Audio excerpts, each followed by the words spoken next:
அதையெல்லாம் பார்த்து பழசெல்லாம் நினைச்சு பார்ப்பாங்க. ஆக்சுவலா கல்யாணத்தன்னைக்கு இவர் ஒரு பாட்டை நம்ம ஹீரோயினுக்காக கம்போஸ் பண்ணி பாடியிருந்தார் இல்லையா?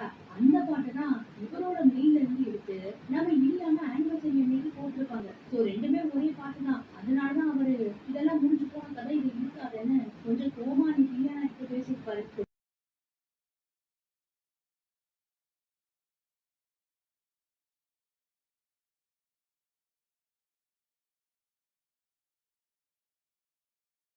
இருந்துவாரு. இதை பார்த்துட்டு இந்தியனாக ஓடி வருவாங்க. மனுஷனுக்கு செம்ம டென்ஷன் ஆகுது. எதுக்காக தேவையில்லாம இந்த பாட்டு எடுத்து ஸ்டேஜ்ல பர்ஃபார்மன்ஸ் எல்லாம் பண்ணிட்டு இருக்க? இது என்னோட பர்சனல் ரொம்ப கத்துவாரு. ஆனா பதிலுக்கு இந்தியனாகோ இந்த பாட்டு எனக்கு ரொம்ப பிடிச்சிருக்கு. நீ தானே இதை பாடிருக்க. உன் திறமை அந்த உலகத்துக்கு தெரிய வேணாமான்னு சொல்றாங்க.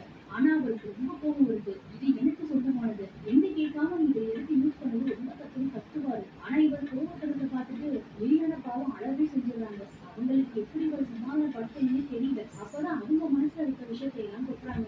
நான் இதெல்லாம் பண்றது உன்னை எப்படியாவது நெருங்கி வரணுன்றதுக்காக தான். எனக்கு வேற வழியே தெரியல. அதனாலதான் உன் வீட்டுக்கு நான் வீணா வேற அனுப்பி வச்சேன். எப்படியாவது உன் கூட சேர்ந்து வாழணும்னு ஆசைப்படுறேன். உன்னை புரிஞ்சு என்னால இருக்கவே முடியல.